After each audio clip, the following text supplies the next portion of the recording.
I'm back. Start of the 2026 season. It is April 21st, a couple minutes after noon. We are at Winding Stair Gap in North Carolina. You can see over there on that road sign, we're starting at an elevation of around 3,800 feet, fairly high up. And we are about to go that direction. So we're going to start with a fairly steep section to get us warmed up. Michael's here. And is from here, we'll do 7 miles today, 9 miles tomorrow. That'll be the end point from the 2025 season, and then we'll turn around and come back here. So it's Tuesday, around noon. We should be back at this point by Friday afternoon. All right, here we go.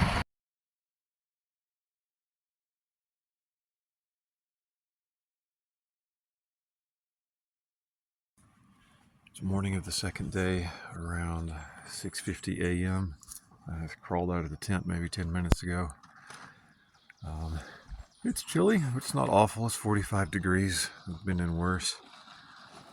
Right now we're at Long Branch Shelter. There's the shelter itself, which is pretty nice. You might be able to see it's got stairs going up to a loft, which is the first time I've seen that. I've seen a lot of ladders, which are difficult to get up with the pack, but it's the first time seeing stairs. Privy's over there. Always glad to have one of those nearby. And this whole site is very much on the side of a mountain. Usually they have a larger shelter, a larger, flatter site for a shelter. We got one of the... It's not perfect. Even this isn't perfectly flat. I found myself kind of rolling over to my left most of the night. What do you think? Was yours flat? Yeah, I kept sliding. Sliding off. Yeah, so if things go according to plan tomorrow night, and I don't know, maybe we'll either use the shelter or try to find a flatter place elsewhere. We can figure that out. Yeah, we're going to pack up and we'll keep moving towards Stair Gap shelter tonight.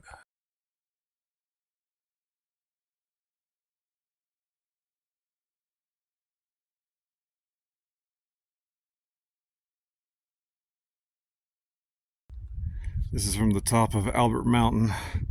There's a significant landmark here. There's a fire tower. I'll turn around in just a moment and you'll see it behind me, but this is probably the most wide open view that I've seen. I don't know, maybe on the whole trail. There's a placard type thing here telling the history.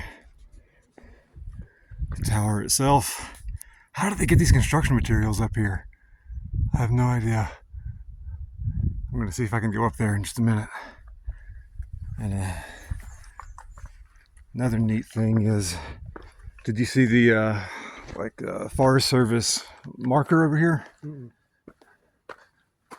It's easy to miss. Ah, yeah, there it is.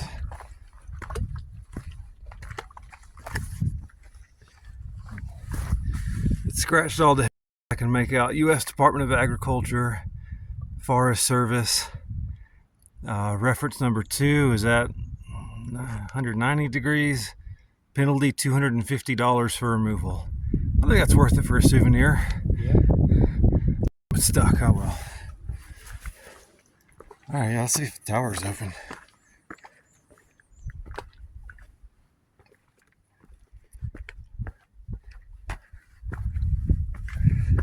Yeah, I haven't gone up enough steps today. Let's add some more.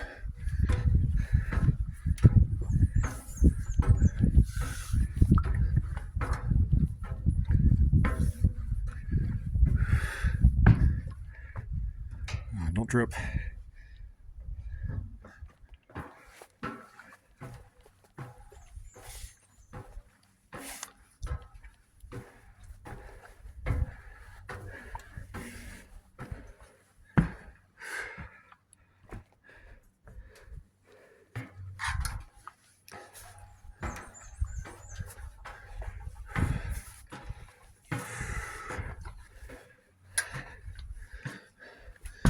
Oh, now I can see the other way too. I'll keep going up first, keep going up. Okay, yeah, that's probably the end of my journey up. Well, who knows? Is it bolted? Yeah, that's bolted. They don't want anybody getting up there. Okay, that's fine. Over here. Yeah, so there's that same initial view again that we got below.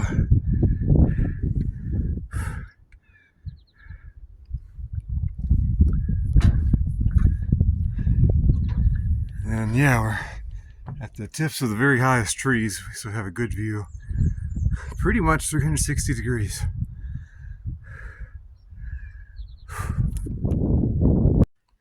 It's 10 a.m. on Wednesday, the second morning, and we're going to change our plans a little bit. Michael is not with me at the moment. He's back at the fire tower. He's cramping, his hips are seizing up. Mine are pretty tight too. But we talked about just turning back to the car.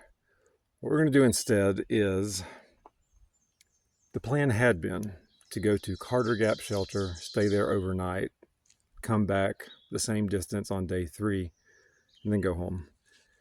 Since he doesn't think he can make it to Stair Gap and back, he's staying there.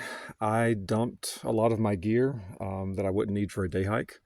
I left my tent, my sleeping bag, the pad, most of my food, and I have my water filter, and lunch and snacks for the afternoon.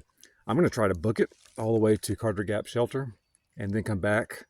We'll camp overnight at the fire tower area, and then we'll go to the car next day. So we'll turn it into a 3-day trip with what we're going to be days 2 and 3 mostly compressed into day 2 for me.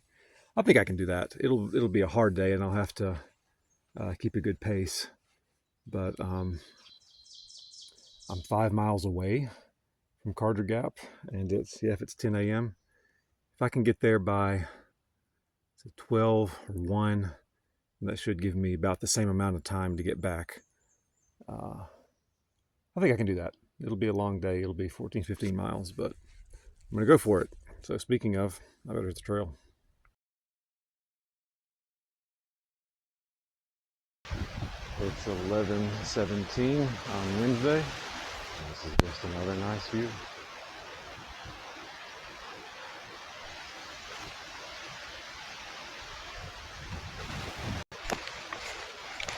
Coming up to Stair Gap shelter, and I've closed the loop. This is where I stopped at my farthest point north in November. So yeah, so we'll mark the halfway point of this one. And go to take a 10-minute shooter break. It's 12, about halfway through the day, so it's a good time to be halfway through. There's 8 miles to go. Air out my feet, paint my socks, have some lunch, and then head back into 6.2 miles. So Michael there. It's 3:25 on Wednesday. I'm about 1.5 miles from the fire tower where we'll stay tonight. Been a long day, but I wanted to kind of give a shout out of gratitude.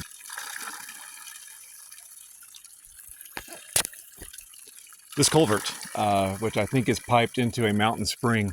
We're so high up, I can't imagine that it would be anything else. But since today was a back and forth kind of day, it provided me with a liter of water on the way there. It has provided me with another 3 liters of water right now for total. And it's also about to provide me with my closest thing I'm going to have to a bath today. And if you want to see that, it's on my other channel. Just a neat bit of nature to observe. So there's the trail, just came from that direction. There's a huge boulder here with actually give you a little bit of shelter in that part. But what I think is really cool is there's a sizable tree that has grown through the boulder. I must have been there a long time and taken a long time. It's 4:12 on Wednesday. I'm about to do a thing. There's a tradition called the dump truck challenge. And the challenge is You time yourself from that first step right there until you get to the fire tower, which is hard to see with all the trees. Yes, look carefully, there's the fire tower. According to the app, it is 0.3 miles and but a lot of elevation gain. And so people will do it, post their time in the app as a comment, and it's interesting to see. But when I read about it and I saw it was called the dump truck challenge, I assumed it was you dump your pack and then you truck it up the hill, which would make sense if it was like a side trail and you're going to come back to continue the Appalachian Trail and pick up your pack along the way. But this is like northbound on the trail, so I need to have my pack up there, and I'm not interested enough to know my time without my pack, so I'm just gonna go up with a pack. On one hand, it's lighter because I don't have tent, sleeping bag, bear canister, but on the other, I do have 3 liters of water since I'm bringing some back for Michael. So in the app, it seems like 6 minutes is a record-breaking time. 8 is good. There's a lot of times from 9 to 12 minutes. And then like in the 15-20 minutes range, it's often people who are admittedly elderly and, you know, they did it anyway. So I guess I'm not going to compare myself to that scale because I will have my pack, but let's just see what happens. Here we go.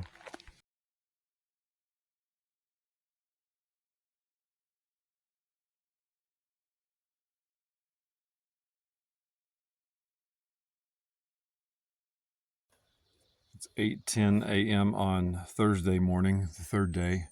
So first, I'd say the results of the dump truck challenge. I got up in 11 minutes and 51 seconds. And compared to the times I saw on the app, I was like, man, that's actually not very good. I'm a little below average. But then all the people that were coming behind us were 14, 17, 13 minutes. So I think it's just the people who are really proud of their times that are putting them in the app. It was so hard. That's probably this. It's not a long section, but it is the most intense short section of the trail so far. Only competitors have been the Brandenburg Steps near Blood Mountain, and there was one. It wasn't a place that had a name, but it was in between 2 parking areas, and Tanya would remember it because it was near the end of one of our days, and it was a lot like this. Like, you know, just they've used fallen logs to make steps so that you can get up it.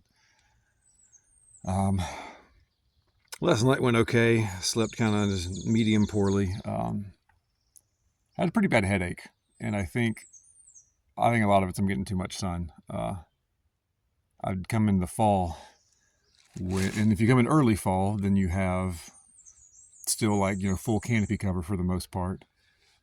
And then later in the fall, even after the leaves are down, the sun's coming in at such a shallow angle. The days are so short. I used to bring sunscreen, and then I stopped because like I never actually need this. But at this stage of spring, in, you know, towards the end of April, a lot of the trees don't have their leaves yet. Like they're just starting to grow them. Some of them are still totally naked, and the sun is coming up, so it's shining down directly on you more, and the days are longer. And so I've seen a lot of people wearing hoodies, and I'm like, man, they have to just be burning up. How do they do that? It's not for heat retention. It's for keeping the sun off of you. My arms are really badly burned, and I think I've got them on my face some too. So glad this is the last day. Just put up with one more day of getting toasted, and then we're out of here. We've already done a bit over 2 miles this morning, right about, and we got 7.5 miles still to go. Yeah. Maybe an update later.